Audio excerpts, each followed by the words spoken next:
See, that's what the gospel is, but I want to give you some of the lies that have kind of crept in over the years of what we add to it. See, in Paul's time, it was obeying the law.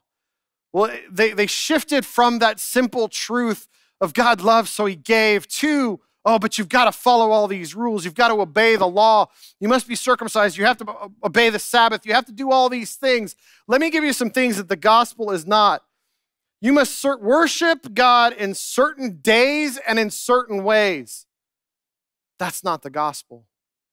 It's not. You must practice certain rituals and practices to be saved. That's not the gospel either. Here's another one, and I've fallen prey to this one. You must earn God's love. That's not the gospel, because the truth is, before we ever turned to him, God loved. I didn't do anything to measure up. You didn't do anything to measure up. God loved because he is love. He wants you and I to have this relationship with him and be changed. I don't have to earn it. He gives it. I just got to receive it.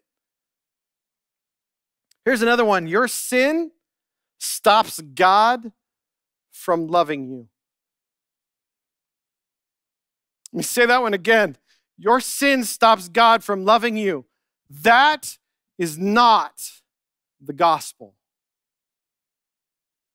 The gospel is that your sin is washed clean when you receive and believe.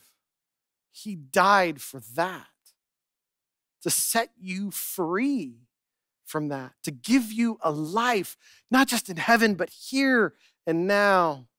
Another one, and it's if you pray a certain way or you give money a certain way, God will make you prosper and he'll bless you and he'll increase your territory. That is not the gospel either. That's called prosperity teaching, and it's nonsense and it's heresy and it's evil, because it deceives us into thinking that it's some transactional thing with a relationship with God outside of simply belief and trust and leaning into him and receiving the gift that he's already given us. Another one is this, and I see, oh man, this one breaks my heart because I've seen it a lot recently.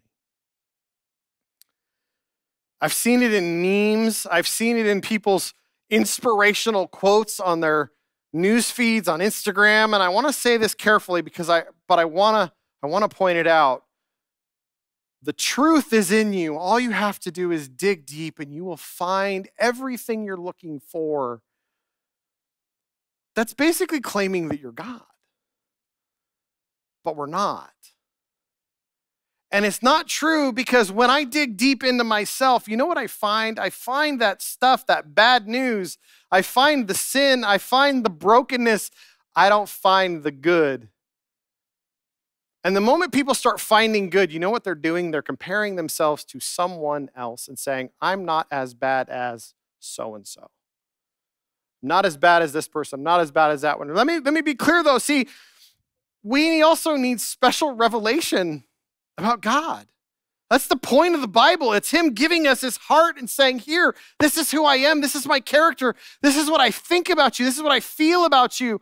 I want you to know me and have this relationship with me so then we can partner and you can show me to others.